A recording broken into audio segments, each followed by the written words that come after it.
So I'd like to take some time to review this different vocabulary for angles.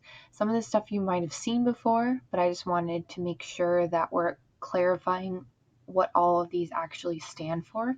So for the first one, it's an acute angle, and it's an angle whose measure is less than 90 degrees. So if you notice, this one is smaller than the next one, which is a right angle. So this is an angle whose measure is exactly 90 degrees. You can tell by that box in the corner. And if you notice, this is 90 degrees and this is less than 90, so that's how you can tell it is acute. Now, if you're still going on with right angles, they are always exactly 90 degrees.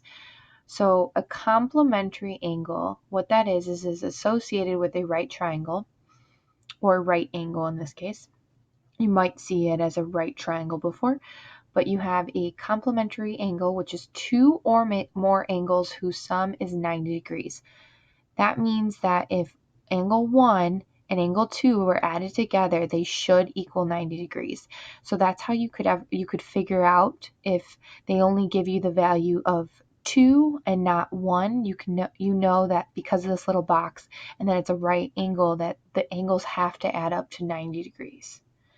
Now, another vocabulary term is congruent, which means that it has angles that have the exact same measure.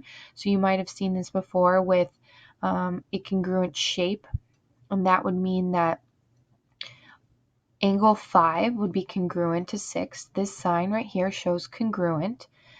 That is the symbol for congruent, and this can happen anytime if any of the shapes are like congruent to start off with. Now, another type of angle is a vertical angle.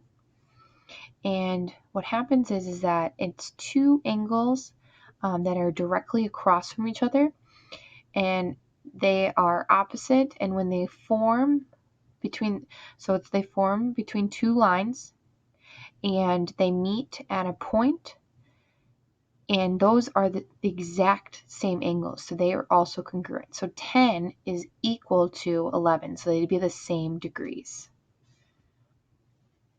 Now, another vocabulary term is obtuse, which is an angle whose measure is greater than 90 degrees and less than 180. So a 100-degree angle is called a straight angle.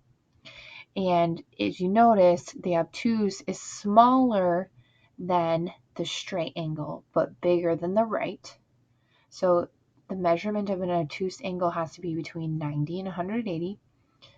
Now, for a supplementary angle, when you look at this, you notice that it's a straight angle within this problem, and it's normally a supplementary angle is two or more angles whose sum is 180 degrees.